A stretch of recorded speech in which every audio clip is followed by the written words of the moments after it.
What is going on, everyone? Welcome back to Money Twitter. I'm your host, Jesse Massey. What's happening along with Connor Ashley? How All we right. doing today? Yeah, doing pretty well. Yeah. We have some pretty interesting projects working in the background. I don't think we will do too much talking about it until maybe like next week, maybe the week after or whatever. But this was even a pretty eventful day. It was on our end. eventful. Yeah. Some pivoting potentially happening. There's some stuff brewing.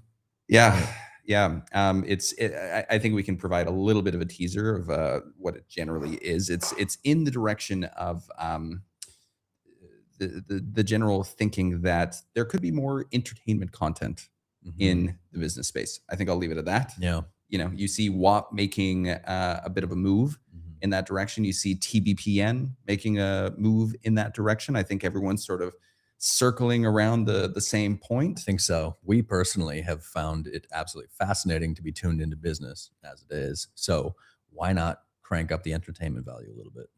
Exactly. So that's all we're gonna say. We're gonna keep it at that. We're gonna keep our mouths shut because it'll be fun. You'll probably hear us talk about it. But first question, first topic of the day that I wanted to get into. I showed this to you a little bit Something earlier interesting today. you came across? Yeah. So Levels.io posted this, and when I first came across this this post earlier today, I did not actually know that it was about Parker, which we talked about yesterday, and I did not know that it was about someone that we'll be mentioning here in the post. So I'll quickly just read this. Levels posted today, everything on X is turning into an undisclosed ad, and people don't even hide it. AI companies have offered me anywhere between $1,000 to $25,000 per tweet, and I never took it, but it's all around us.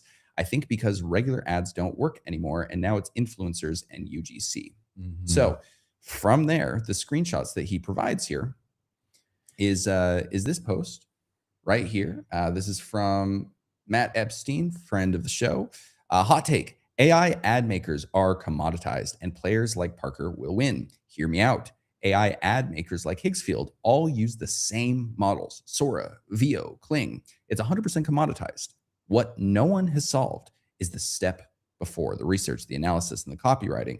We beta tested Alex Cooper's program called Parker, and we were blown away. Congrats to this team. Definitely worth checking out, which then links back to the Parker announcement video that we took a look at yesterday. Now, from here, we get into the next screenshot. This is the post that we were reacting to yesterday, introducing Parker, the world's first AI creative. When Levels took a screenshot, it had 65,000 views. When we looked at it, it was in the realm of something like, I think it was in the realm of like 1 million views or so. So it was a piece of creative that was doing very, very well. And then from here, if you scroll up, someone says, Michael Wang says, that's not true. What you said about the proprietary technology. At Hagen, we've trained our own proprietary 1.4 billion parameter A role model. Have you tried our new video agent product? It creates ads doing research, copywriting, etc. Then let's educate the market. I do launches for the biggest tech companies in the world. So the final thing that I want to cover here is there's a comment, if you go down below, where the guy says, I think their launch post got removed by X. It's no longer showing up. I think I wonder if that had something to do with it. And Levels said this post that I actually put on has something to do with it. So the point in going through all of this is as follows. First of all, Matt is a cool guy. Yeah. I've spoken to Matt a couple of times, and he's behind a lot of these massive tech video announcements on X. I think all of the ones that have really, really blown up and gotten people talking over the last like 6, 7, he's had his hands in 8 months. He's not even had his hands on. He's led the charge. He's the one like producing and directing them.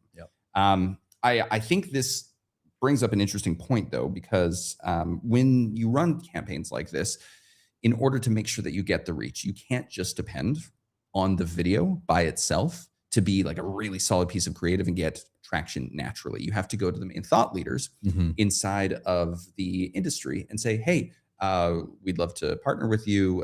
Would you mind doing like a shout out for this video when it comes out on the launch date? And a lot of these creators, because they want to monetize their audience, that type of thing, do brand deals. But according to the FTC, if you don't mention that something is an ad, it's illegal. It's not even technically illegal. It's just straight up illegal. Yeah. Now, that being said, this is something that is commonly done, not just on money Twitter, but in the general influencer sphere in general, Mhm. especially with the rise of UGC content.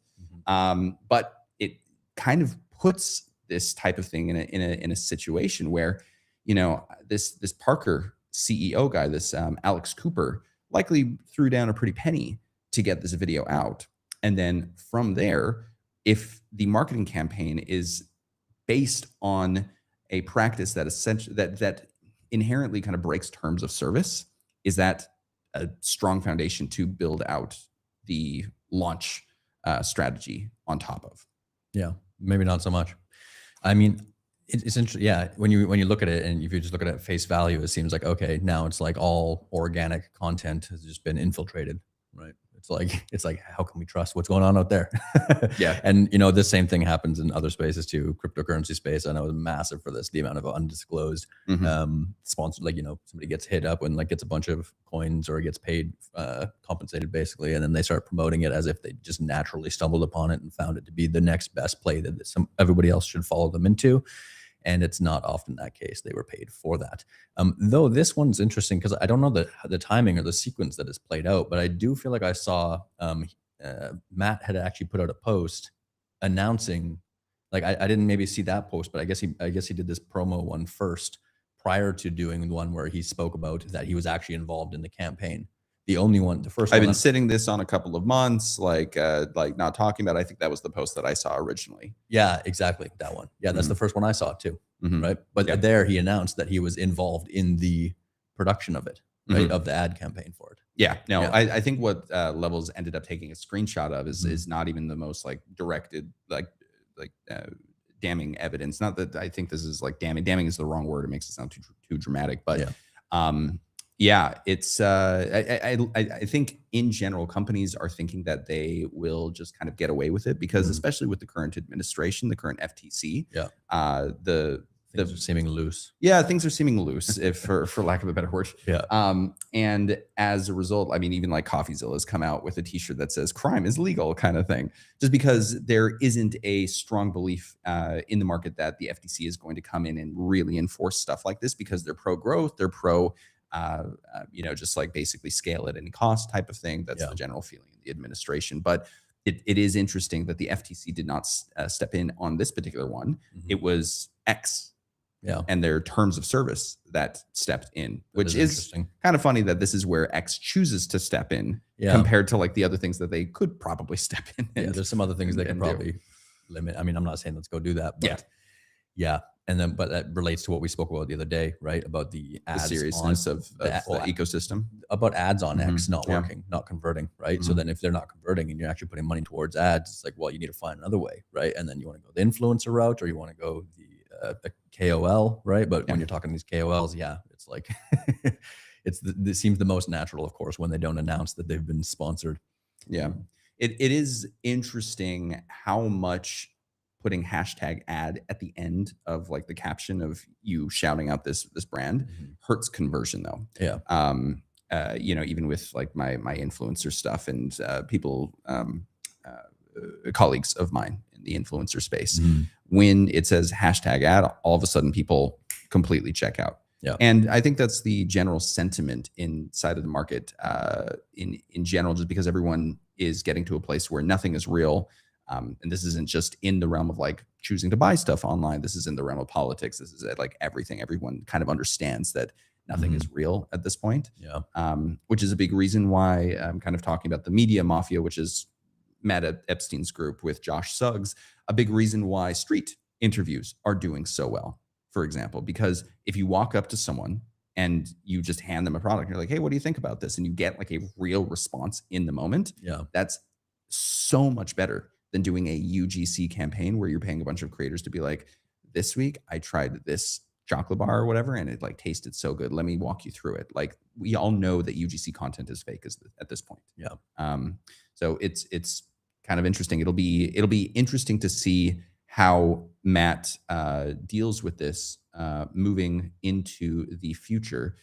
When it comes to these product launch videos, this is not the entirety of his business. They also do paid ads and paid creative in different smaller domains. Like, hey, like we want some short form content that we can run ad spend behind. So it's not the entirety of what he does, but it will be interesting to see if this has further ripples Yeah. in the market as things go on. Shall we hop to the next one? Yeah, let's do it. All right, cool. I thought this was interesting. This is a post by Grant Lee, one of his articles. PMF is a lagging indicator. Here's where to start instead. And the reason why I thought this was interesting is because I think there is generally an obsession of really finding product market fit. And I understand the motivation to find product market fit, because once you find it, Yeah.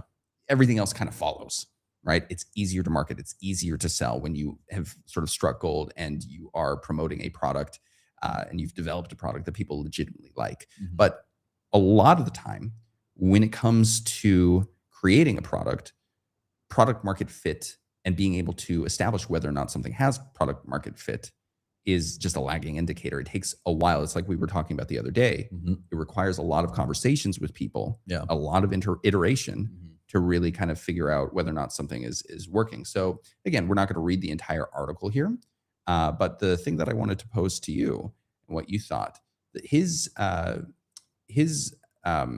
solution to this problem. Yeah. The question you should start with instead of do I have product market fit?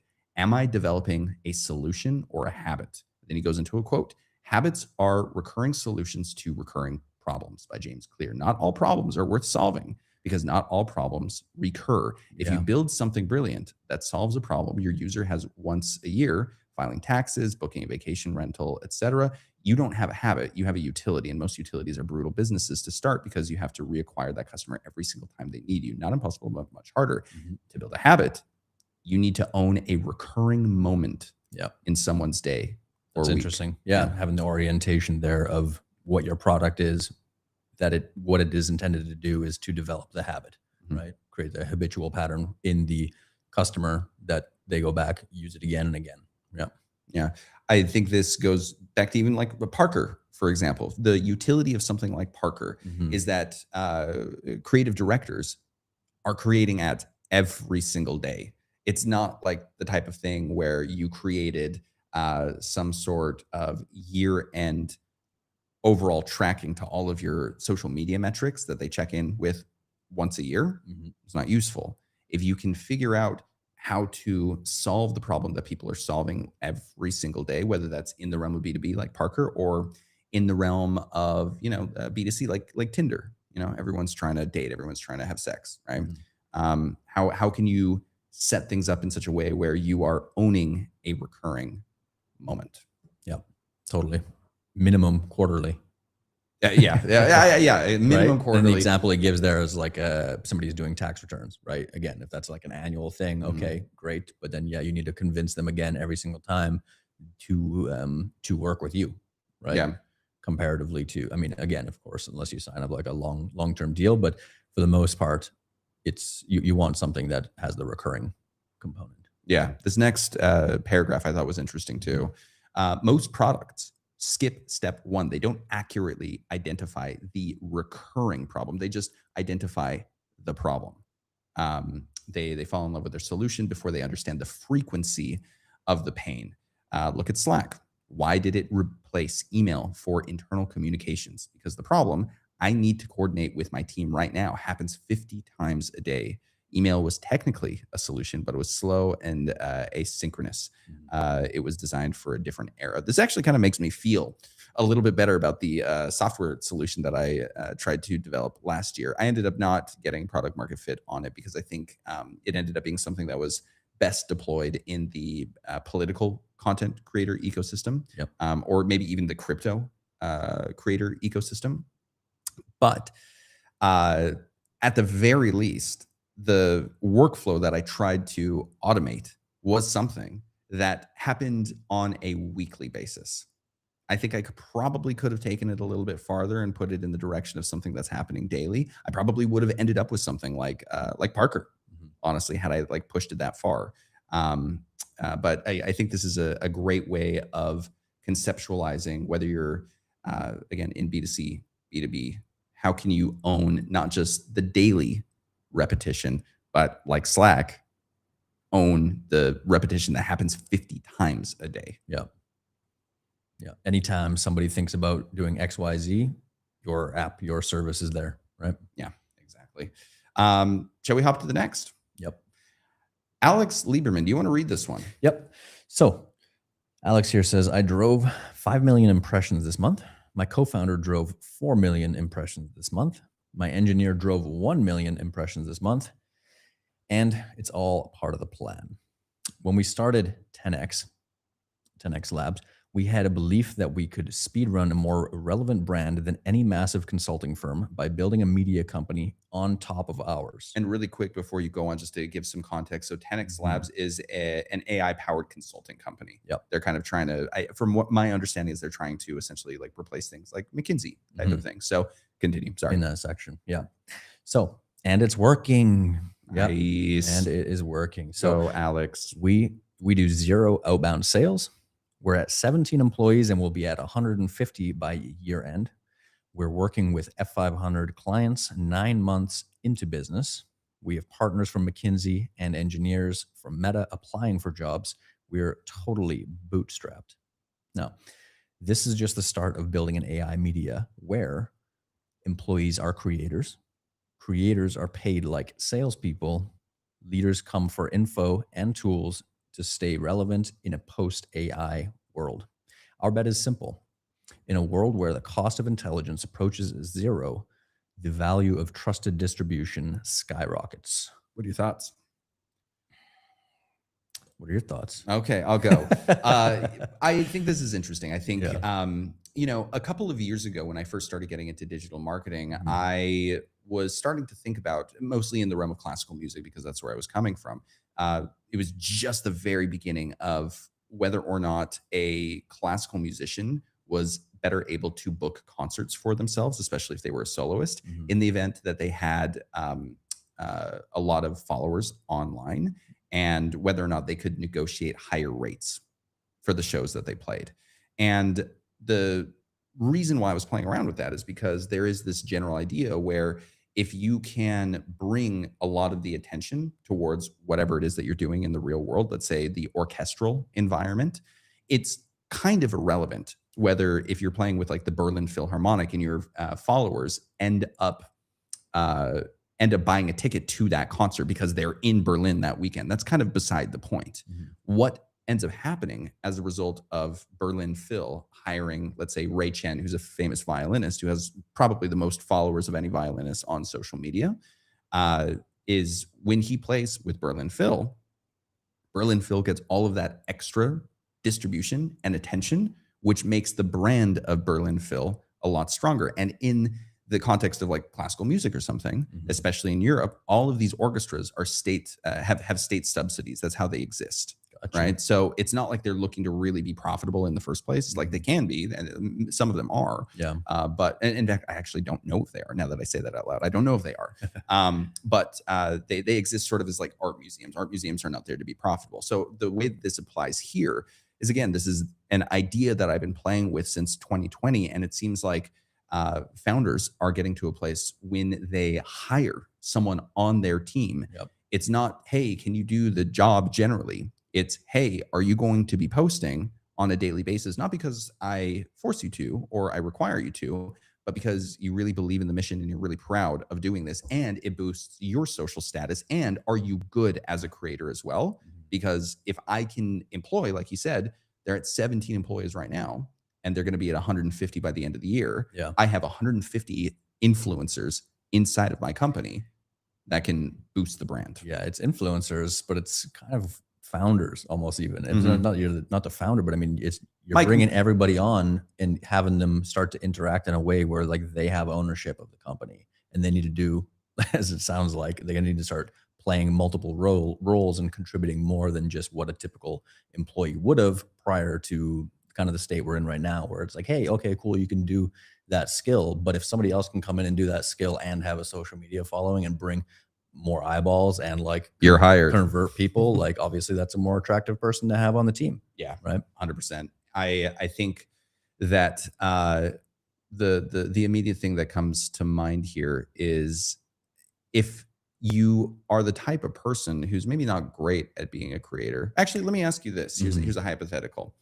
If you were applying to a company and you were just kind of there in order to like get the paycheck, Yeah, it's been right? a long time since Yeah, I've it's been been in a, that it's been a state. minute. But you were there to kind of collect the paycheck, and they were like, "Hey, we like our employees to Mhm. post to kind of like boost engagement for what we're doing." And you didn't really believe in the mission. How would you feel about posting on a regular basis? Yeah, you're gonna not want to do it. You're gonna Yeah. be absolutely embarrassed. You're gonna be terrified. You're like, I'm gonna like tell everybody that knows, or I'm gonna start a new account where nobody knows me, and like I'm gonna intentionally have zero followers. I'm gonna put out content just to make it look like I'm doing the stuff, but I don't. I'm checking the box. Checking the box. I think this is a really, really strong litmus test to see whether or not an employee really buys into the mission Yeah. of what it is that you're doing. And Totally. I don't know, personally, I've always approached business in such a way where if I'm hiring someone, I don't necessarily need them to buy into the vision. But as I've done business for longer and longer, I realize that people need to have an understanding of like why they're there every day and what it is that we're working towards. Because if you change, like my history is changing the North Star quite a bit, especially inside of 2025. And that, gave people that were, working for me a lot of whiplash. And Yeah. I realized towards the end of that, holy, like I can't continue doing this. I need to like really kind of standardize what it is that we're working towards Yeah. and make sure that the people in the company are really there because they're excited to be there. Otherwise, they're just kind of there checking a box. And again, I can't think of a better litmus test to really see whether or not someone's like jazzed about this. Is even if they're a bad creator, them consistently posting about something. But again, Having enthusiasm at least. enthusiasm, right? Inside of their Some content. pride in their. I mean, there's pride in their work, but then if it spills over into their, I mean, I don't know if it would be extracurricular like the life outside of that, but it would be.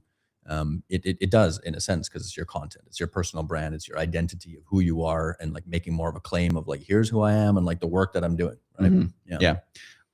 You remember the other day when we were talking about the post that uh, Oliver Brocato, I think that's his name, the other media mafia guy. He was like, if you're on vacation, you got to check Slack. Yes. You remember that? Yep.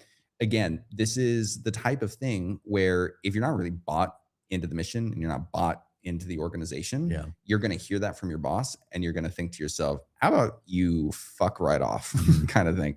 If you're really, really there because you're like jazzed and you're like really motivated to kind of push what it is that you're working on forward, then you kind of naturally check in. Yeah. The moment that it becomes a requirement from like a boss is the moment that it starts to become icky. Yeah. But again, I think even if there is a situation inside of the companies that you're founding, if there's a situation where someone feels like it's icky, it might be a really, really strong indicator that that person isn't the right cultural fit for, doing XYZ thing. Yeah. And it'll probably show in their work. Or your culture needs to tune up a little bit. But so what can a founder do then? What can a founder do in this situation? Like how do you basically screen for this in job interviews type of thing? Yeah. Or to be able to facilitate that type of culture where the people actually want to be in on the mission of what you're doing.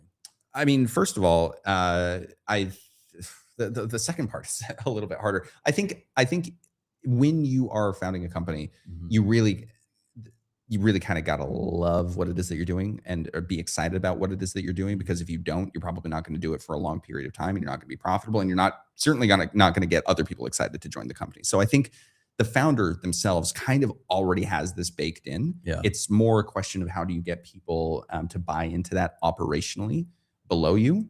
And I think the way that you do that is you just really, really make a point of in the interviewing process, and not even in the interviewing process, like in the job application process, kind of doing what Adam Young was doing yesterday. It's not that you're looking to entertain every single conversation of like someone who like enters your funnel. He was doing it with relationships. This is more in the realm of like hiring, but really being very, very specific about like the non-negotiables that you need, and also setting up the lead acquisition systems in the realm of talent acquisition, doing paid ads, going through your network. If you have a personal brand yourself, leveraging that personal brand in order to get a bunch of job applications, potentially even going to a number of influencers and having them do hopefully a disclosed ad of saying, "Hey, this company is hiring. I've heard a lot of good things. Whatever. Here's the job Vouching application." for the founder, vouching for the vision potentially. Yeah. Yeah. This is something that I originally got from Alex Hormozy like a couple of years ago. This is back when I just didn't know at all what I was talking about, but Now you know it all. now I know it all. No, back in like 2021, 2022, he made a video, I think, talking about investing money into talent acquisition. And to me, that was really bizarre because the person that I was working for at the time depended entirely on their Instagram stories in order to acquire talent. But as a result of that, and it was also the fact that we brought people into the organization without a job description. It was like, just go. And like that is obviously a recipe for disaster. But as a result of that, the people that we did bring in with like no job description were also not really the top of their craft. Yeah. The box that they did check, which again, I'm not saying names, but the person that I was working for, the box that they checked is that they were in love with him, they were in love with the brand, and they were really excited to be there, which was his main box that he needed checked. Yeah. Even over like actual skills. And as a result of that, I thought it was very bizarre that one would potentially put money behind paid ads in order to get people to apply or to do brand deals in order to put a post like that in front of people. Yeah. But again, this is just like me being an actual child and not understanding what's happening. Every company puts money behind their talent acquisition process. Yeah. So how can you do that? The human capital that you need. So exactly. How can you do that and also have like non-negotiable boundaries that you instill inside of your hiring managers?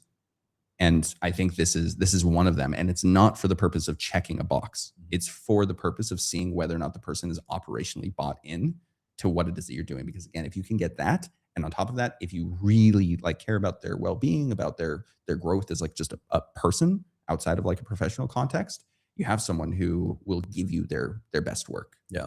Overall. But again, being able to leverage a personal brand in order to try and make this type of thing happen is very, very, very useful. And that is part of the reason why we want to bring in today's guest, Mubu, to come in and talk about some personal branding stuff. Brother, what's going on? How are you? I'm doing absolutely amazing. How are you, gentlemen? Doing absolutely amazing as well. We're Yeah, really excited fantastic. to talk to you, man. This was a real dream to hop on. I've been checking out your content for a couple of months now. I've been really, really impressed. I've been really entrenched in basically all things personal branding over the last couple of years. So I'm really picky about who I like to follow on this side of things. And you're definitely the top of the list. So thanks for hopping on. Yeah. Thank you so much for inviting me. You see this mask right over here, or on this side right over here? That was inspired by you because I was actually anonymous for my first 3 years of building this personal brand. So I grew to well over 100,000 followers while having that little, or this face right over here. Yeah, that face right over there as like my main profile. And I did that while growing the network of the people now I now work with, my current clientele list. I did that all over Twitter. And I think you were one of the only people growing faster than me in the space that was also anonymous in the business space. So it's wicked to be here, man. Great. Awesome. I think I actually, did you buy that from Etsy? Yes, I did. Yeah. Okay. Here's something funny. Right before I started Anti-Profit, not right before, it was about a year and a half before, I was thinking of doing classical music string quartet for weddings and like corporate events because that's what my history was prior to anything related to social media. And I think does it light up with like LEDs down here? Not this one. There was a version of that though.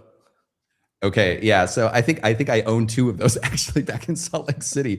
It's a great mask. It's super, super cool. So it's small world, man. It's funny how we all kind of congregate around the same masks in the same place.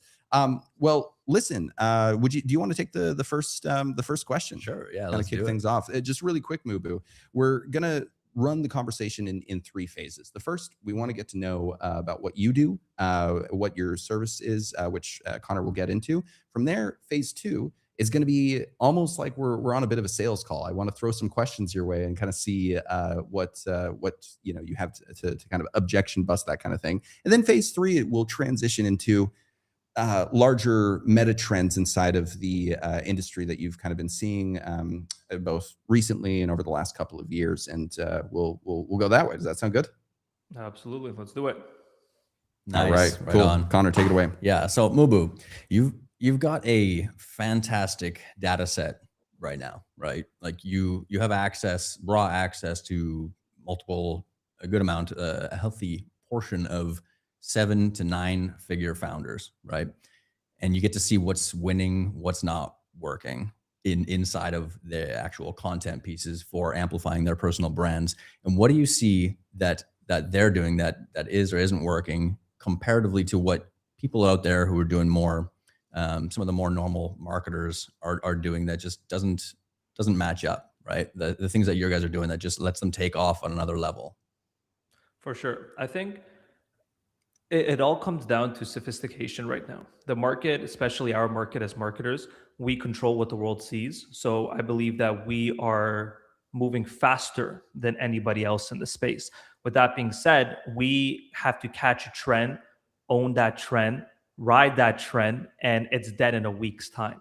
And if we're not moving as fast as, if we're not running, there's a beautiful mental model around this as well. If you're not running, and you're not moving forward. If you're walking, you're falling behind. And it's the same thing with the content space right now. And I'm noticing this with all of my clients. The space has sophisticated so much where technical value has become so commoditized and it's become so productized where everybody and their mother can provide the same value. Any email marketer, any SaaS founder, all of these individuals in the space are providing value that is not really unique to them. It's something evergreen that any other individual in the space can learn.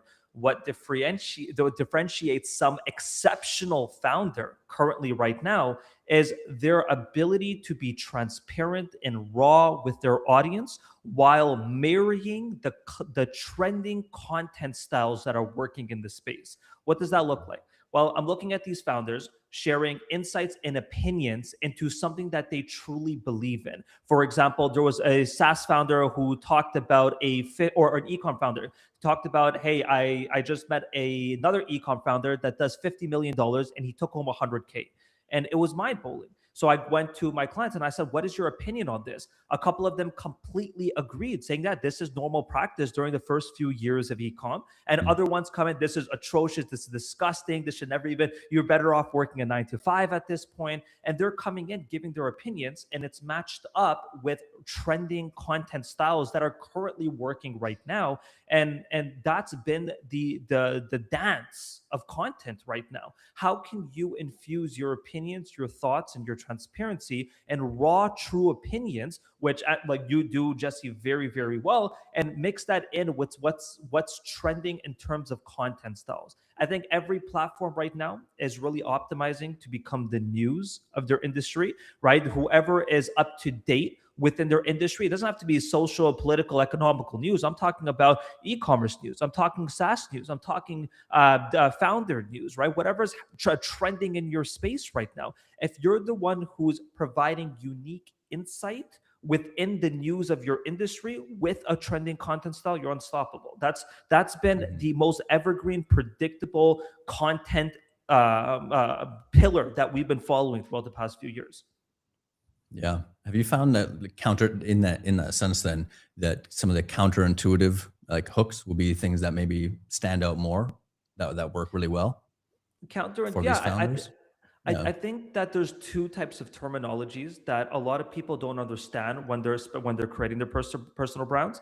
The first one is the content style, aka the content vehicle. It's the way that you present the content. Then there's the content perspective. How do you want to write it? Do you want to write it as a hot take, something controversial, something counterintuitive, or do you want to write it in some sort of technical tone, some sort of transparent tone? There's different ways. Like the beauty about this online space is we get to control the way that people see us. My personality online is completely different.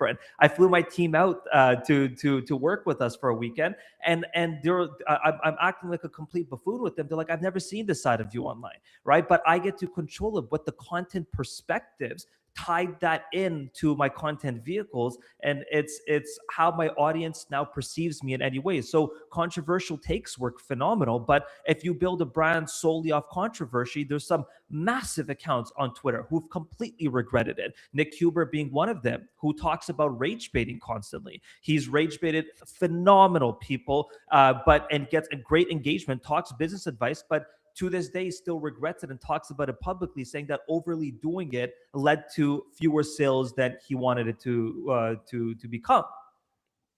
Totally. Yeah, that's part of the reason why I was waving on screen. That's Again, why we'll get into this, I think, in phase 3 of the conversation. But when you put out that much content, you inherently attract much more skeptical and kind of nihilistic buyers, right? Which it just is its own business problem. But before we get to that, because again, I want to touch that in phase 3. So again, your whole focus is in the realm of personal brands. I'm curious in terms of just like overall marketing. I'm sure when you were getting started, you had the choice to either go in the direction of like personal branding or go in the direction of paid ads or go in the direction of like whatever. Why was it that you ended up focusing entirely on personal branding?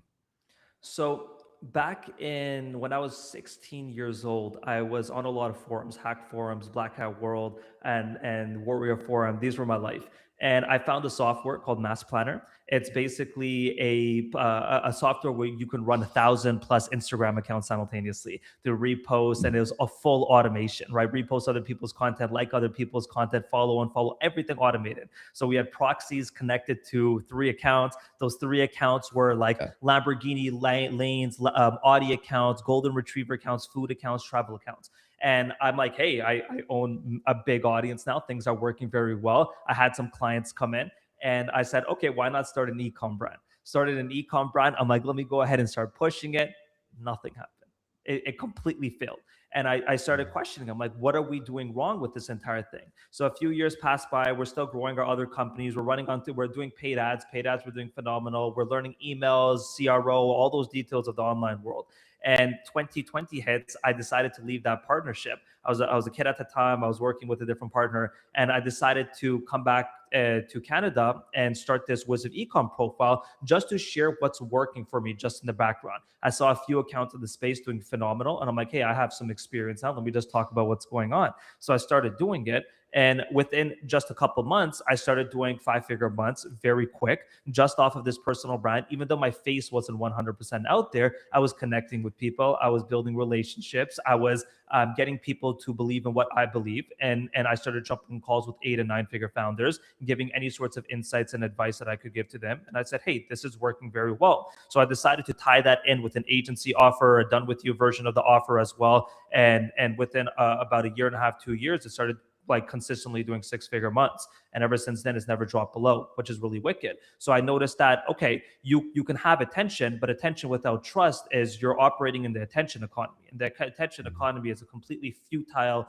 volatile type of industry to compete in, right? You're seeing these people, and it sounds so cliche, with millions of followers doing $10,000, $15,000, $20,000 a month, while you're seeing people with 8,000 to 10,000 followers doing multi-6 figures a month. Perfect example of this is Sean Eng and Spencer from Evolve, the school community. They're the number 1 school community in the world. The number 1 drivers of revenue have consistently been the organic channels. And it's because people believe in what you believe, right? I believe personal brand is the nucleus of any sort of marketing endeavor that you're going to do. Your paid ads become more potent. Your outreach becomes more potent. I, for example, outreached Ryan Dice, $200 million founder, with my personal brand, and I closed him. And now he's been with us, brought his business partner on with us, invited me to his show. And it's just like these types of people who are the greatest OG names in the space, because I have a little bit of a following, but at the same time, I have people vouching for me. I've noticed that, okay, now I have the attention, but at the same time, I have other people's trust plus my own trust built. And it became this perfect trifecta of congruency to get people to believe in what I believe and hire me. Love it, man. This is great. All right, cool. Well, why don't we move over to phase number 2? Connor, do you want to take this first question? Again, we're going to kind of treat this like we're a client on a call with you, and we're thinking of doing business with Muvu. So I'll see if I can throw some stuff your way, and we'll go from there. You don't have the list of questions that you had. Oh, sorry. Okay, cool. I'll start the first one while you pull it up. Yeah, your laptop died. Oh, the laptop died. Yeah. Okay, cool. Well, I think I might be reading all of these questions then. Let's do it. So, phase two, here we go. Okay. So, what type of content on what platforms do you focus on? So I focus specifically on X, LinkedIn, and newsletters. I think everybody right now is very focused on the video platforms, and for great reason. I think video is always going to be one of the top performers in the space. However, a lot of founders have consistently come to me and said, I cannot sit down, get my camera set up, my lighting set up. I can't sit there, record while other things are popping up and the messages are coming on the screen, and now they're all busy and get pulled away in a different direction. It is a full-time job to be a part of that video content team, right? You have to be very immersed in it. So founders are looking for a way to be a part of the online space, build their online reputation, however, without being too heavily involved in the process. So we decided, okay, what are the platforms that aren't as big as Instagram, right? Like X has what, 400 million users, while Instagram has 2 billion active users. You know, it's Instagram is 7-8 times the size of X. However, we've built this community on the side of Twitter throughout the past few years called Money Twitter. Money Twitter being just exceptional CEOs and founders who are sharing their insights on a day-to-day basis, from multi 9-figure and 10-figure founders to people building in public, and we're watching them grow, like Dan Koe, right? Like Dan Koe, him and I, we started Twitter at the exact same time, and now he's a household name in the online Twitter space. So we focus more on the written type of platforms and obsessively get the founders' thoughts to the platform, and we act as the bridge. So we do Twitter, we do LinkedIn. LinkedIn, we kind of act as if it's the muscle of the space. Like there's a very simple algorithm to crack. It's still based off of followers. Your followers see your content. The people who engage with your followers and who you engage with, they'll see the content as well. Very easy algo to crack. And then on the other side is newsletter. You need your own owned media, right? At the end of the day, for an agency like mine, what am I going to be selling an agency for that's so tied to my personal brand? But when I'm building a newsletter of an actual owned audience, and I can expand to more newsletters and start purchasing more of these, then these newsletters become a part of my overall equitable value, right? I can promote whatever I want to promote. I'm noticing a lot of my clients right now are coming in and saying, hey, okay, Twitter and LinkedIn's working. I don't want to go ahead and promote any sort of promotion of like, hey, buy my offer. I want to just send them inside of my newsletter where I can tie them into my entire ecosystem. I can connect them to my video channels. I can connect them to my written channels, and everything is there inside the email. And that's where people are purchasing most from. So it's any sort of written platform that's low involvement, but still high impact, because it's their mind that's being bridged to reality. Yeah. For these founders, how much time are they actually having to put in weekly to be able to get the content distributed? So I'm very blessed because my wife's my COO, and she is phenomenal with systems, Nice. right? Like I thought I was system oriented. I'm pathetic at them, but I just realized that my clients need to be as like minimally involved, but they have to understand it's also a dance between the two. There's no such thing as some sort of passive personal brand, right? This is a full department in business. And I'm noticing that people optimize for efficiency over effectiveness. Efficiency being, hey, like you're a big time founder and they're looking for like, hey, AI is amazing. Let's go ahead and just voice message something over to it and post that live. There's no strategy behind it, aka there's no effectiveness behind it. So we're trying to strike that perfect balance between efficiency and effectiveness, which is, okay, what is actually vital for the client to be a part of? Number one is a weekly interview, which is about 25 minutes on a weekly basis. Number two is going to be 10 minutes of content review. So it averages about the 35, 40 minutes for involvement with us. And then from their side, it just becomes, okay, they have to engage with people 3 to 5 minutes on a daily basis. And I'm not saying schedule it out. I'm talking you're on the toilet, you're waiting in line at a fast food restaurant or whatever, and you're just reply, right? It's something there's something happening in the background anyways. Might as well just do it at those moments, right? So the average is usually about 45 minutes on a weekly basis for like the client's involvement with our side. Yeah, that's fantastic. Yeah, I appreciate that you have the founders do the engagement themselves rather than try and like internalize the ghostwriting on your end. That's obviously the way that it should be. For sure, because then the platforms just become VAs engaging with VAs, and nobody has any sort of buying power. You know, it just becomes a platform of this is fire, this is cool. And there was a phase of X in LinkedIn. LinkedIn's still going through this right now, right? Like I'm not seeing any real responses on the LinkedIn side.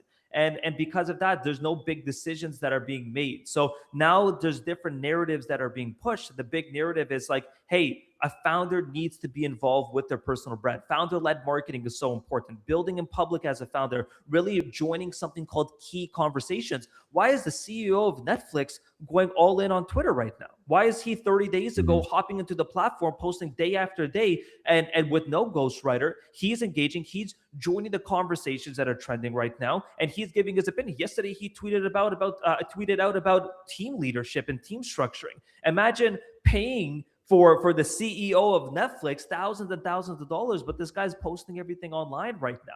So if you're engaging with him, rather than saying this is fire, you have a chance. You're one connect away from having the CEO of Netflix inside your Rolodex.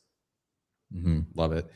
As maybe a follow-up to this question, when it comes to the types of founders that you don't want to work with, what are some things that you actively like make sure that you qualify out, that you just know won't work for the system that you've built?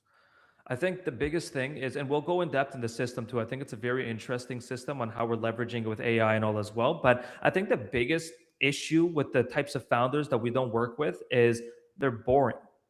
Right? Like, not everybody deserves to have a personal brand, right? That doesn't mean you have to be controversial all the time or twerking on camera all the time, right? It just means that you need to actually voice your opinion and not be too afraid of, one, competitors stealing what you're talking about. And then number two is voicing opinions on these key conversations. I've noticed so many founders come in, great founders, great people, 8 and 9 figure individuals coming and saying, yeah, I just don't want to share this right now because I don't want this competitor to come in. Your competitor doesn't have the moat of building a personal brand. Look at WAP right now. WAP is actively talking about what they're building, but they have a moat of 40 different individuals on the WAP team tweeting on a day-to-day basis as an army, right?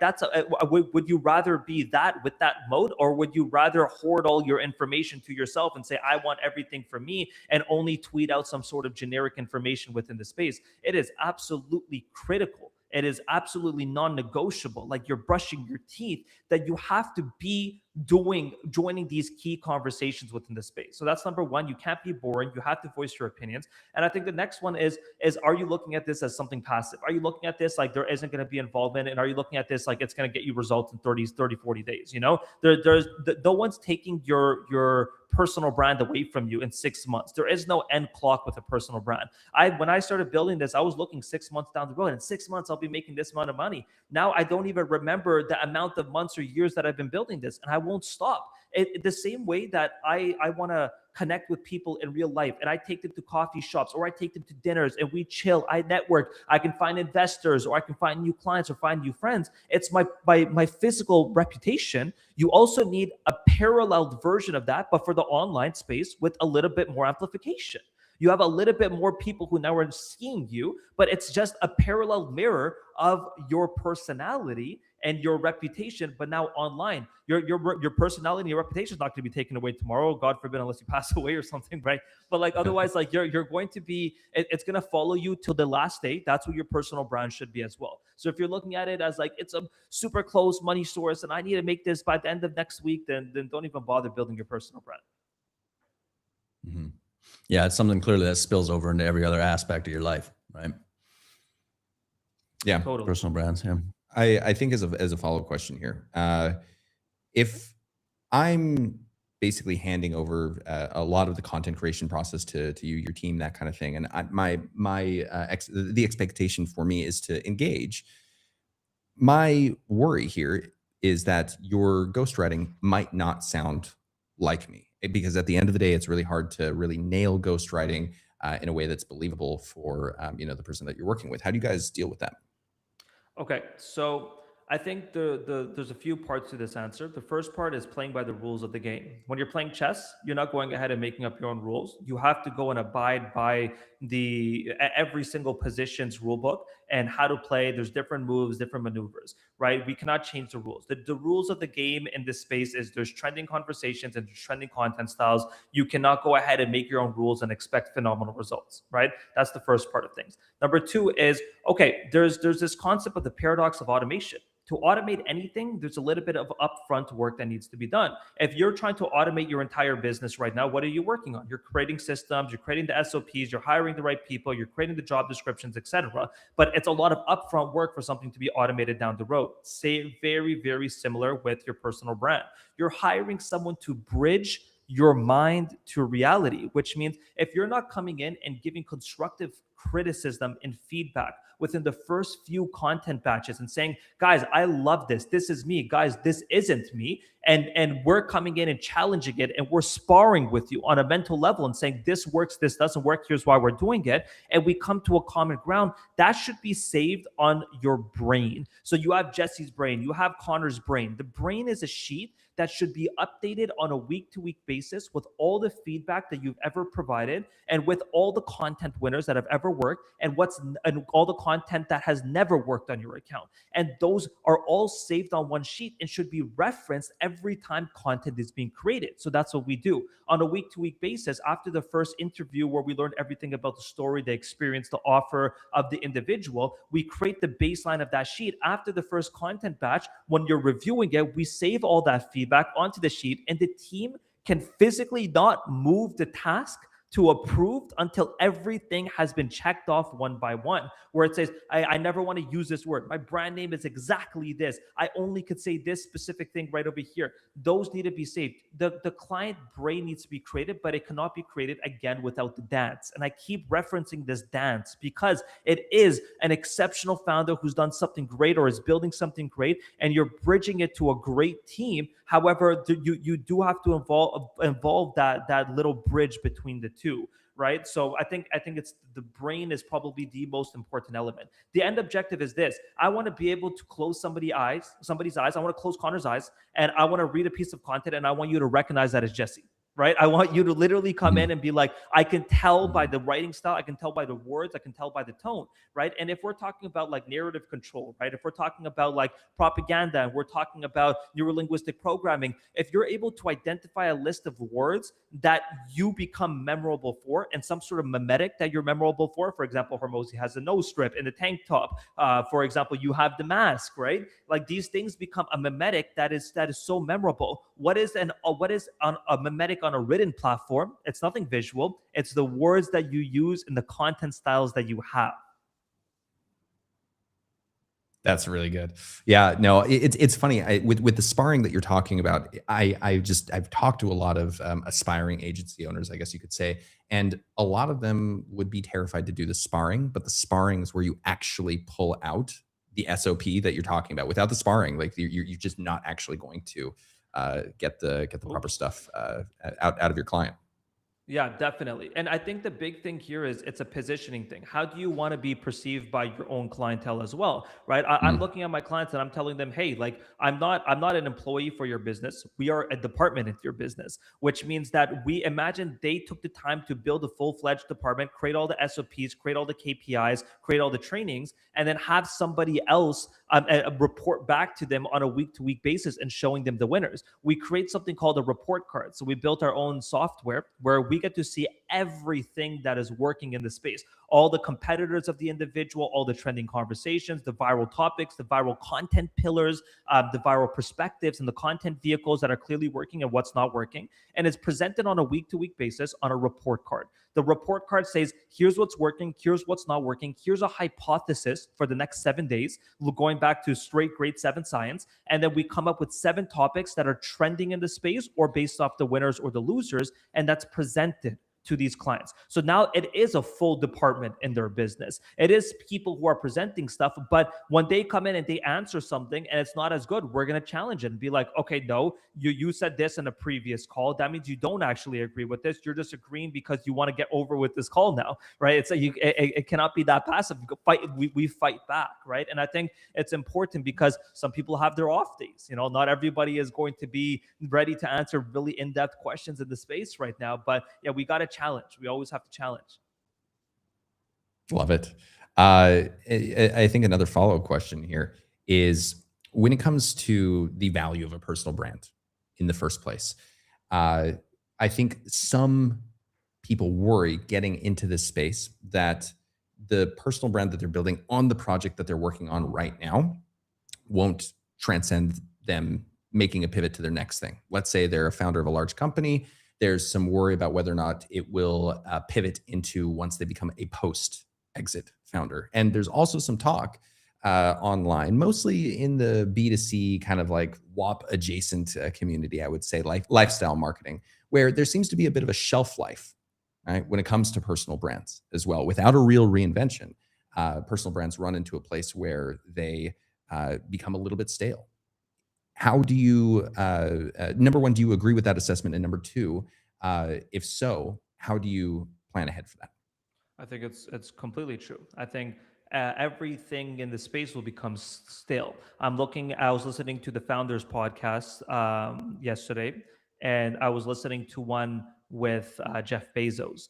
And Jeff Bezos was talking about my entire addiction for coming back into Amazon, because he stepped away as a CEO, but he came back in, has been through to innovate with AI, right? He's basically wants to build a company in a way that outlives him, and he's only obsessed with the AI side. But if he stayed still and stuck with his current ways of doing things, within 10 years, he's going to be completely phased out of the space, right? So I think no matter what, as markets sophisticate, if you are not going to be innovating and you are not going to be changing up to what the industry needs, then you're gonna fall face first, right? I think that's happened to myself. I think I was a victim to that, and it was a lesson that I had to learn. Is I was doing the same thing over and over again, expecting different results, and that's what Albert Einstein says is as the definition of insanity, right? So I'm looking at, okay, how can we figure out a way to innovate but still stay true to our overall content pillars? So if you look at the psychology of what a follow is, people follow people in exchange for something, in exchange for predictable value or predictable entertainment.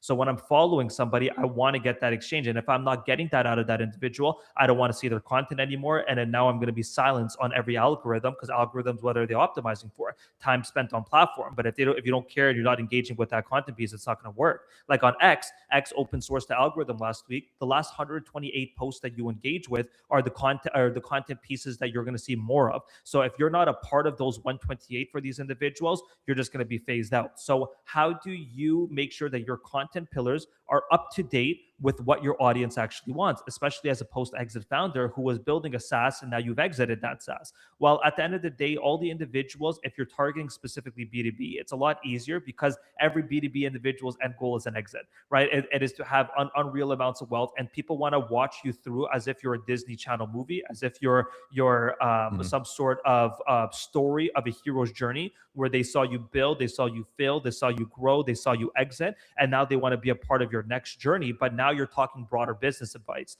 The beauty is broader business advice is a evergreen content pillar for any type of account within the space, right? So it's very applicable for these individuals. And you see people doing that, like the founder of somewhere.com, right, who exited his business for Marshall Haas. He sold his business for $52 million. He's bigger than he ever was as a founder building this on X. Right now, it's because he's reached the outcome that a lot of founders are trying to reach. Now, I have two clients right now who are in the multi-8-figure range who say, okay, I'm looking into my next phase of my business. I will be selling in the next 2 to 3 years. So now I want to start building this personal brand, but I want to build this in a way where it's not just talking about my business, it's more being the big brother. So they position themselves as, instead of being some sort of technical advice in the space and building in public, but now I want to be positioned as the big brother where I can give advice to individuals. So that positioning switch gets people to want to listen, but not just go ahead and sign up for their softwares or agencies, etc. But they just want to go ahead and exit in the next few years and get their accounts ready. So when that's ready, and then when they have the next project, they can go ahead and start promoting that next project. But it's just changing the overall positioning of the account to the big brother. I think in general, the nice thing about the business niche at large online is that everyone who's a part of it ultimately loves the sport of business. This is something that Connor and I have been talking about a lot. And I think as long as the player that you're following in the sport of business, the personal brand that you're following, as long as that player stays interested and engaged in what it is that they're doing, regardless of what it is that they're doing in the game of business, it's interesting to follow along with. And, sometimes it's time to pivot to a new season, that kind of thing. I'm using a lot of sports analogies here, but I totally get what you're saying in that realm of things, because as long as you're doing something that keeps you interested, it will likely be interesting to the people who are playing the game of business, especially if you have that desired outcome, like a post exit, or excuse me, like Yeah, an exit. Yeah, definitely. exactly as you had done before Mubu yourself, right? In that sense, where you started off with like Instagram automation at scale. I had also done quite a bit with that in the past, like some of the exact same tools. Hilarious to hear you talk about it. And then you shift into the e-com space and then now you're in the personal branding because you see like that's one of the absolute core pillars for the individual, right? Rather than trying to build all the external systems of businesses. And like, of course, those can keep scaling up, but for the person, the founder, which will always be there in all the business ventures that are going to continue moving forward, that's the human element that obviously is brought online and builds the cult followings, right? You follow Completely, Michael like- Jordan regardless of whether he's playing for the Bulls or the Wizards, or like playing baseball less so, or Watching play like golf. doing his entrepreneurial thing. Yeah, exactly. Sorry, movie. What's up? Yeah. It's like, look at me. I'm whiz of ecom. What ecom knowledge am I Good point. dropping right now? Right. So I started this completely as ecom, and then I changed my name to whiz of NFTs because I was having fun with NFTs for 6 months, And then like my positioning has changed throughout the past few years. Now the past 2 years have just been personal brand. I think people want to stand by somebody who has conviction. Right. I think people Yeah. want to, it's the same thing as a leader of a company. When you have a team who does not want to churn and a team who will fight tooth and nail to work with you, it's because you have a conviction as a leader for what you're building. And that spills into the online space. Like you should be able to, if I go on a debate with a cold outreacher right now, I should be able to fight tooth and nail with all the data because I believe in what I'm saying. And that's what people care for. It's the love for the game. Like Jordan wasn't playing for another, like only like another like ring, right? Like he wanted to just be the best of the best across every game he played. Doesn't matter if it was the first game of the season, the 37th game of the season, or the 82nd. All he cared for was, I want to play at the ultimate best I can and optimize that like an absolute madman, and people felt it. People felt it over and over again. Love it, man. Well, from here, I think this is probably a good place to pivot into phase 3. What do you think? Yeah. You passed the sales call objection test. This is good. lined up You got the vibe phases, check. Yeah. Welcome to Mogul Media, guys. Come on. Hell yeah. Love it. Love it. Yeah. Obviously we have, AI is a huge thing right now. You mentioned a little bit earlier, but like for industry trends, like what are some of the things you're seeing right now that brands are like being tuned into? Right. Okay, for sure. So I was here with my mentor. I moved to Panama, right? My mentor is in the DR, Dominican, and he flew out the other day because he was doing some work, and we were smoking a cigar on my balcony, and we were both talking about developers and the problem with the developer space right now. And the issue with them is they're so closed off with the idea of leveraging AI. So I have a client right now. He has a 9-figure SaaS, and he's been fighting with his team to build a mobile app. It's a 10-year-old SaaS, like multi 9 figures, very, very large. He's raised over $100 million. And he's yelling at his team, guys, like, we need a mobile app. The team's like, yeah, it's going to take about 6 months, 8 months. Then we're going to test it, push it live to a few people. He's like, yeah, well, check this out. Pulls out his phone, vibe coded one on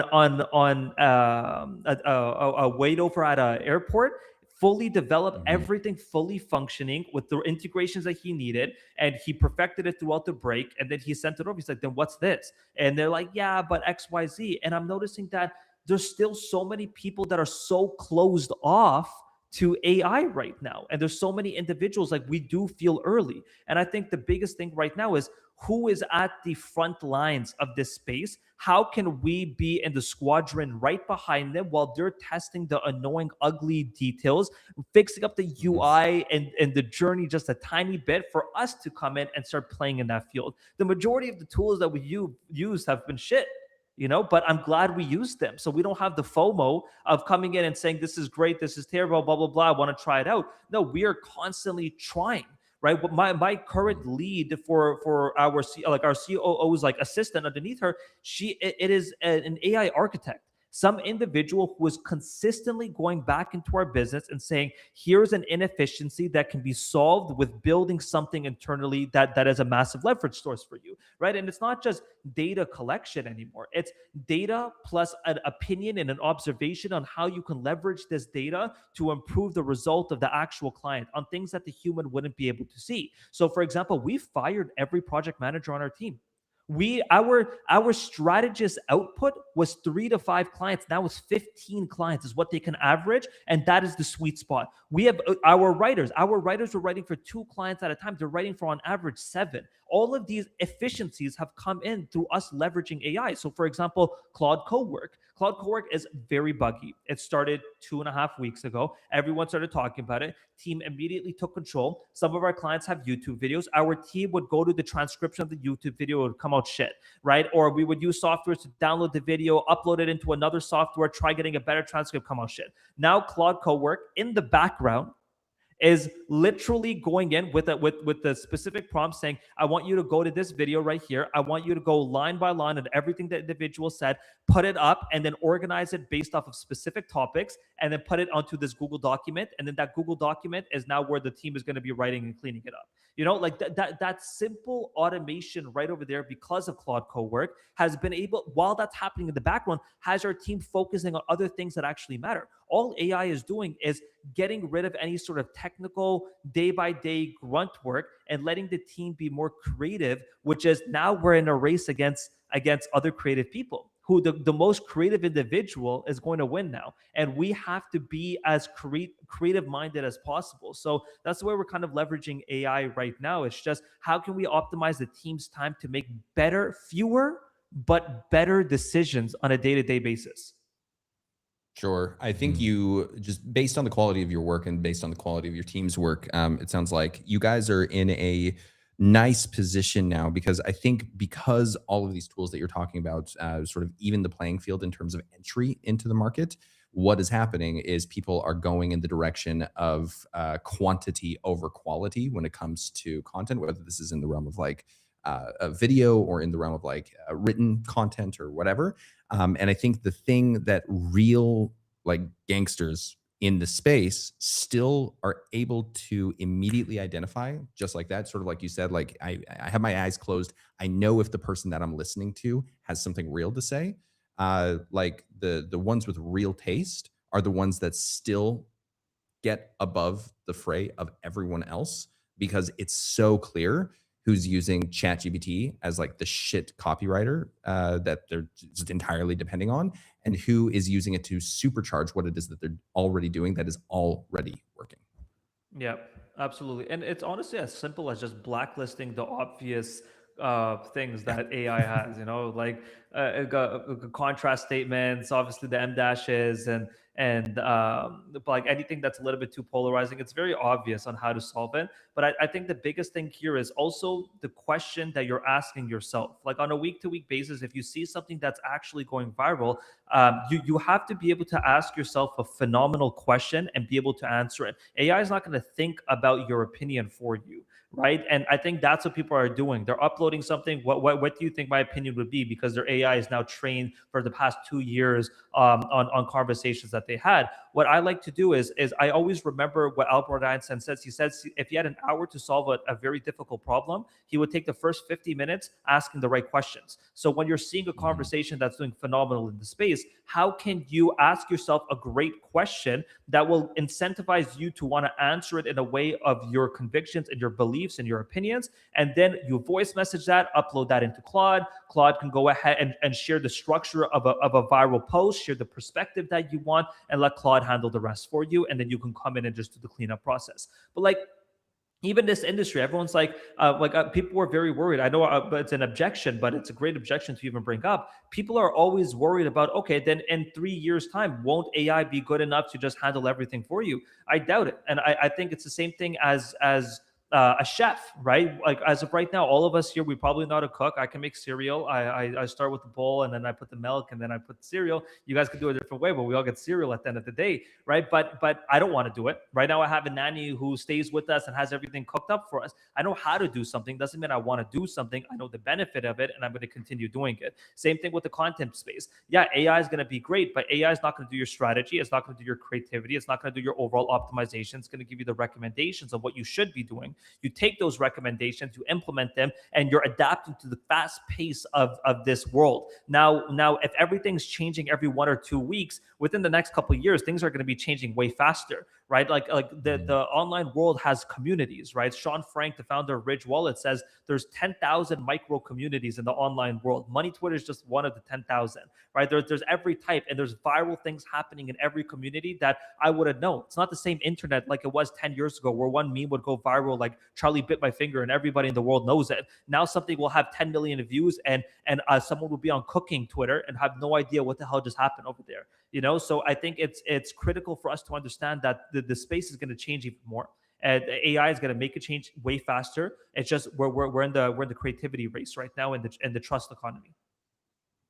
Yeah, love it. I wonder, with your approach to focusing on quality over quantity, because my understanding is that the number of deliverables that are going out isn't like, it's a solid amount, but it's not anything like super intense or crazy, like in terms of like the amount of deliverables. Not high volume oriented. Yeah. Is there room for quantity when it comes to either what it is that you're doing or things that you're seeing other people do where they are finding success with quantity? So I don't look at the space as binary, has to be this or has to be that, because the Sure. algorithms are very open into what's working now, right? Like, you're not walking on landmines anymore. You kind of know what works and what doesn't work. So for example, in this space, a lot of people talk about you need to post 3 times a day, 7 times a day, engage with 50 accounts on a daily basis. I completely disagree. The current algorithm, according to the head of product from X, says that if Yeah, you're going to Nikita. tweet something, yeah, Nikita, if you're going to post something else for the day, you're taking away from the real estate of the other posts for the day, unless people are going to see it. Okay, he just literally told us that fewer posts is better. How fewer but higher volume posts is going to be better, right? But there are moments where, okay, now 3 or 4 posts on a daily basis are doing better because, okay, now X wants to optimize and LinkedIn wants to optimize for more volume. Whatever the signals are of the data, we have to adapt to what the data says. There was a crazy post this morning that happened about marketers. There's marketing is 65% project management, and then 35% is money making tasks. And a lot of people think that everyone thinks that, okay, more volume, more this, more that, that's what matters. But the 35% is what's actually making you the money, which is why only 20% of marketers are actually making money, because they're focusing on not what their opinion is. Hey, I should post 5 times a day. I feel this looks nice. I feel like this makes me happy. I feel like I feel accomplished. But that's not what the data is showing you. The data is showing you that this is what you should be doing. When you've been posting every day for the past month with 1 post a day, it's not working anymore. Okay, let's test 2. That's what a hypothesis is. We have to identify this hypothesis and say, okay, maybe if we post 3 times a day, it will work. Did we test that with the data 2 weeks later? Does it work? Does it not work? If it doesn't work, then we know that that's broken as well. There has to be something else to test out. So I think it's all based off of whatever the data is telling you. The current algos, as of what we're reading right now on January 29, 2026, it's 1 post a day. Love it. And I think the final question to close this out Simplify. here is you have a very specific content, I guess, set of 3 pillars, right? 33%, 33%, 33%. And I think this kind of gets back to a little bit of the hot take conversation that we had at the beginning. How did you come up with this 33, 33, 33? And how do you fit bombastic posts inside of that in a tasteful way that doesn't necessarily entirely attract the wrong type of audience? Because again, Anti-Profit was a lot of fun. It was really, really great to do. Made some solid money on it in the first couple of years. But because I essentially attracted 2.4 million incredibly skeptical individuals, it ended up being something where I ended up pivoting pretty quickly. Once again, the data started coming in where it was like, okay, the heyday is past, time to move on to something else. I'm curious how you kind of balance trying to get attention online by being bombastic with making sure that you're still attracting the right ICP for the clients that you're working for and for your own brand. Yeah, great question. So when I'll give you examples of accounts who have done phenomenal things that were not getting the best engagement. For example, Ryan Dice and Brian Moran, the founder of Samcart. Both of these individuals have done hundreds of millions of dollars of revenue, billions of dollars to their platform, like Brian Moran, for example. But he was tweeting, getting 1 like, 2 likes per post, right? He was posting technical content. Saw a few controversial takes, 2 or 3 likes. It wasn't really doing anything, 70, 80, 90 views. Kind of insane when somebody who's done multi-9 figures is kind of stuck over there. So what we did is we realized that people aren't going to just listen to somebody with some sort of advice that they weren't looking to have, right? If I'm going to come to you guys in the gym and I say, hey, yo, fix your form over here, you're going to be like, shut the hell up. But if I was 6'5", absolutely massive bodybuilder, and I say, hey, try doing this, you would listen to me because I showed you my authority and I showed you why you should listen to me. Very similar with the online space. You cannot lead with controversy. You have to lead with why people should actually listen to you. That's the big question that we're asking here. Why should somebody care to listen to you? The authoritative content is one of the 33s that we were talking about. The authority would be, I accomplished XYZ. Here's a little bit about me. I've done ABC. I've reached these specific milestones. And the question I like to ask my clients is, if I was Forbes magazine today and I said, I want to put you on the front cover of Forbes tomorrow, but I want to know specifically from you right now, what are 3 to 5 big headlines of what you've accomplished monetarily with your business? What would they be? So everyone's like, oh, I'm shy. I don't want to bring this up. I don't like talking about myself, but this needs to be sprinkled into your content so people actually listen to you. People actually trust you, especially in this age with so many scammers and so many individuals who are buying a Lamborghini, looking rich when they're not actually rich because they put 100% of what they made last month into actually buying it, and now they have nothing left, right? They put their entire life savings into it. So your authority, it was sprinkled in with your content is the first step. After that, you can start coming in with the controversial takes. I like coming in, not controversial in the sense of calling people stupid, dumb, retarded. I like coming in and saying, okay, you have an opinion into something, disagree with someone, but do it with class. Unless your entire positioning online is a fake personality, which I wouldn't recommend if you're on Money Twitter and you're a founder and you're in the B2B space. And your goal is not to be a rage baiter. The example is Nick Huber talking about it publicly, regretting doing it. Any individual who has regretted it as well. Your goal is to be a classy individual who can come in and disagree with someone without coming in and killing ties with other individuals. Iman Ghazi tweeted out the other day. He's like, yeah, you're a small fish in the space right now. You're talking shit about somebody way bigger than you. You're just going to get blacklisted from that individual's network forever. That guy is connected to so many wicked people in the space. And if your name comes up in a conversation and he says something that he's not a fan of you, that guy's out. You're not invited to a cool kids table. You're not invited to the space anymore because individuals are now saying that, okay, you're just too toxic to be around. It's like your friends, right? Who is your best friend? Your best friend is somebody who has the same personality traits as you, right? But if you're going to go ahead and meet somebody who's just rude and obnoxious and very controversial and contradicts everything that you say, you don't want to be around an individual like that. Someone who's like, yeah, but this is this. Yeah, but get the fuck out of my conversation. No, like we don't want you here anymore. Yeah, just shut up, right? We don't want you here anymore, right? So it's the exact same concept with the online space. There's a time and place. If you're going to do it, you're going to do it in a classy way. You got to do it where you're not burning bridges, but disagree. No one wants you to have a stick up your butt the entire time. No one wants you to be the same type of individual over and over and just rinsing and repeating what everybody else is saying. They want your opinions. They want you to come in and stand by what you're saying, not just by what you feel. And that's when people are going to rally around you. Love it, Mubu. This has been fabulous. Really, really, dude. This is like, again, I have a lot of these conversations quite frequently, and this was just a lot of fun to listen to. It was, tons of gems. So really, thank you so much for joining us. Before we let you go, 2 questions for you. Number 1, who are 3 people in the space online that do great work, either in the realm of personal branding, marketing, sales, anything like that you think deserve more attention than they currently get? I think people who are kind of crushing it on other platforms who aren't as big on the Twitter side, but have immense amounts of value. One of them would be Eddie Malouf.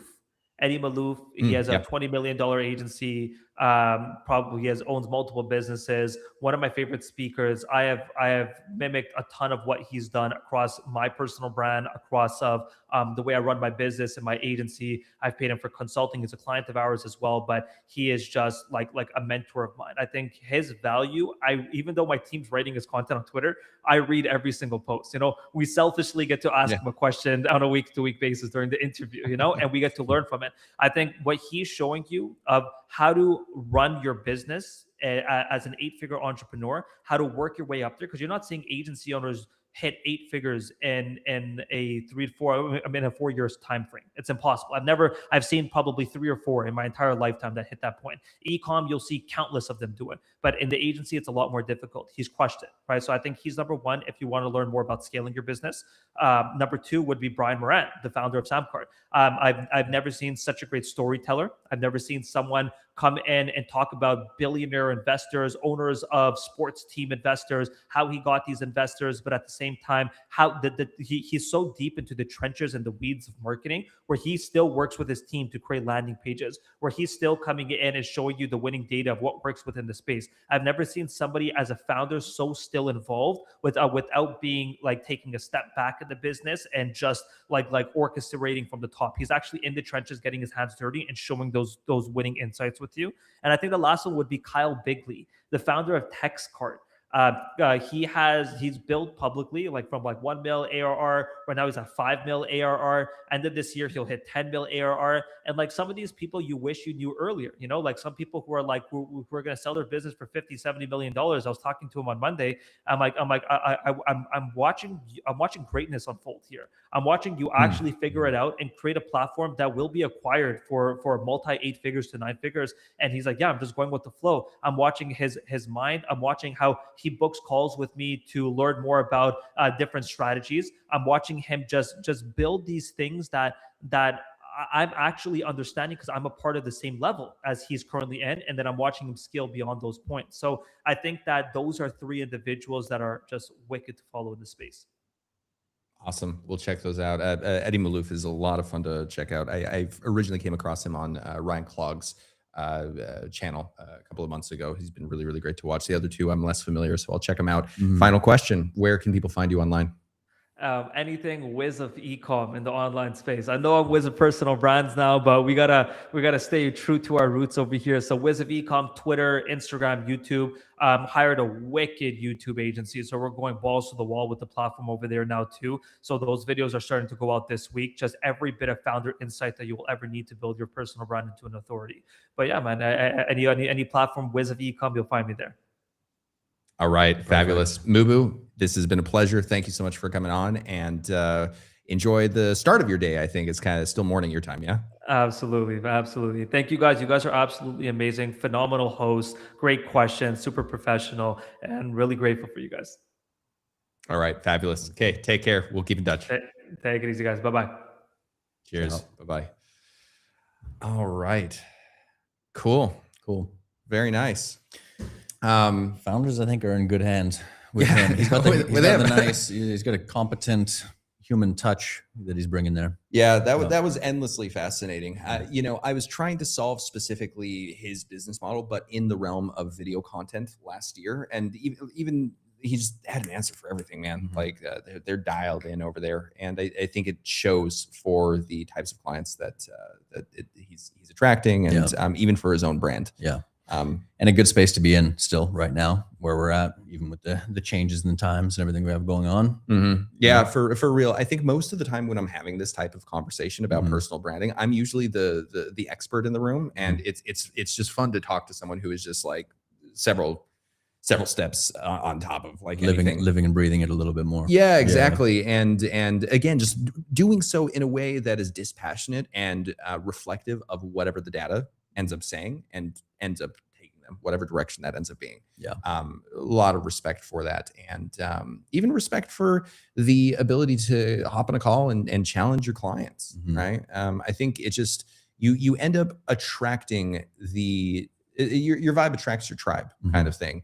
And I think the thing that came up with the conversation around controversial topics that came up in the realm of like, hey, we really want to get the best out of our clients. Like there's a way to be confrontational, but to do so in a way that like brings forth a better solution. And I think that comes from the type of person who is fundamentally oriented around just being at the top of their game and getting the best results possible. Yeah. And when you're playing at that level, it's just very clear that you end up attracting the clientele and building the personal brand that you do, because people like to be around that energy. I liked being on that call. You know what I mean? Yep. Absolutely. Yeah. Yeah. Telling me to get to another level.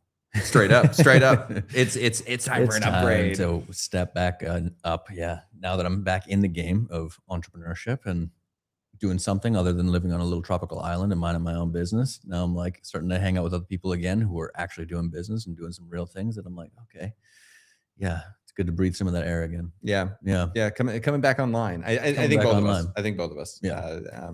So, any final words for the people? For the people, I mean, yeah, if you're a founder and you need some obviously personal brand stuff going on, I think you'd be a great fit. Yeah, go to He's a good Mubu, dude. find him check out at Mubu. Wiz of Ecom, WIZ of Ecom. Yeah, there's gonna be a lot of founders coming online, as we're talking about before. Like, you know, a lot more founders coming out right now. That's the role I think people need to be really putting themselves into as the owners, the operators of their business, and taking that seriously. And it's not just the product and the business that you're building. It's if you can be the leader that can come out and like have that brand that that will come stay with you throughout your entire lifetime. You can go from, if you have one business that you end up selling or whatever, then you have the ability to roll over into your next ones, right? Yeah, I think the ability to have a personal brand that lives on with you, because the audience that you're building out is an audience that is fundamentally interested in the sport of business, regardless of how you pivot, as long as it's inside of that lane. You got an asset that continues to pay off for you until the end of time. And I think the nice thing is, I think our ICP that we're going after, these younger tech founders that are VC funded, understand that probably to a certain degree better than we do. And I'm saying that as someone who's built like a massive personal brand or whatever. But I think the early, it's sort of like saving for retirement.